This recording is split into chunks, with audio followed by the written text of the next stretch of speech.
She started in a town called Llanview with a Jewish family, a black woman called Sadie Gray,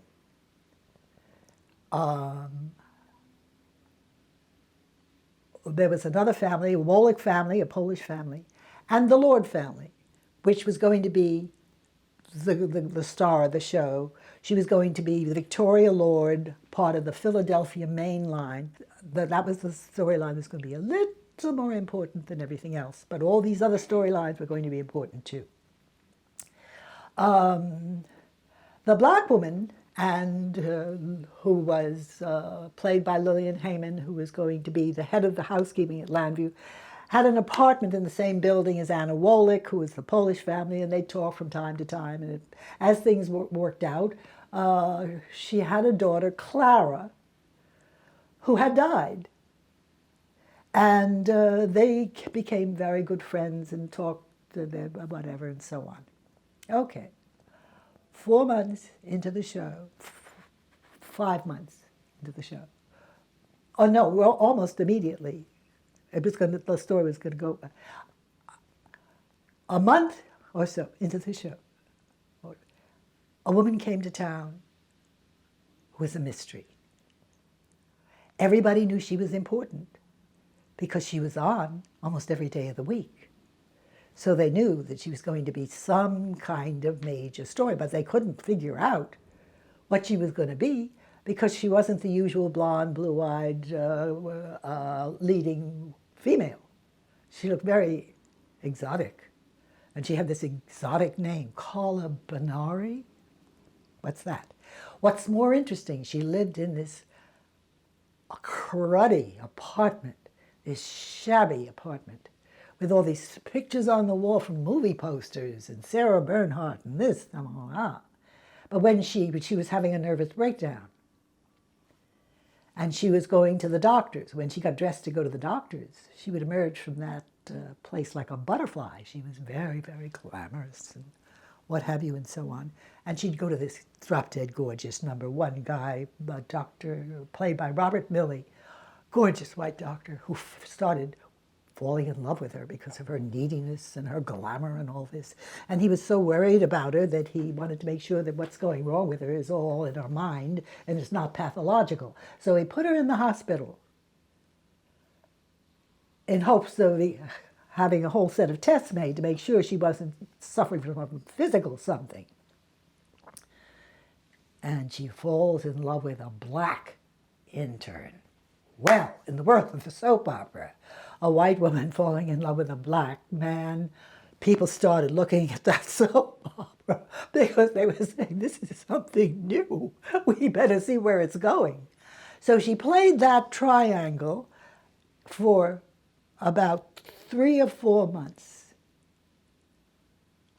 And on the 5th month, in which everybody's invested all of their energy in learning about all these people for these 5 months, that day, on a Friday, deliberately chosen for Friday, the camera started following a whole bunch of people through their daily, up to the last thing, including Carla Benari and Lillian Heyman, Sadie, and a whole bunch of other things. And at the end of the day, 5 minutes before that,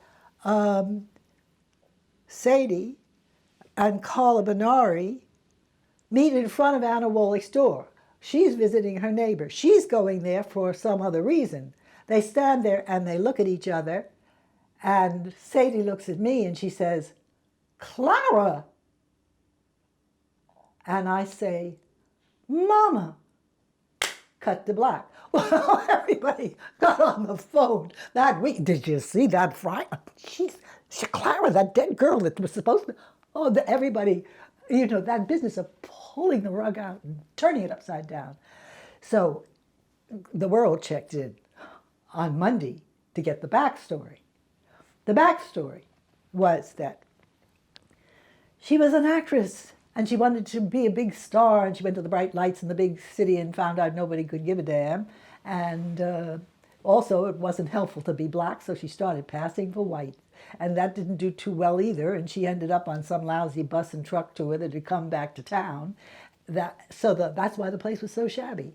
It was a rental where these people bus and truck tours all around the country.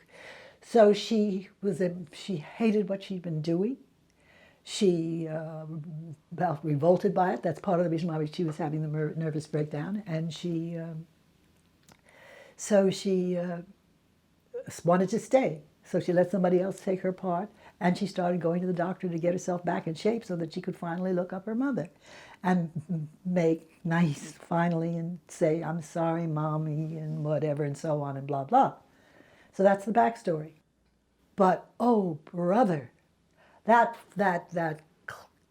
Clara Mama thing, that really was so extraordinary that a lot of people consider it the most powerful moment in daytime.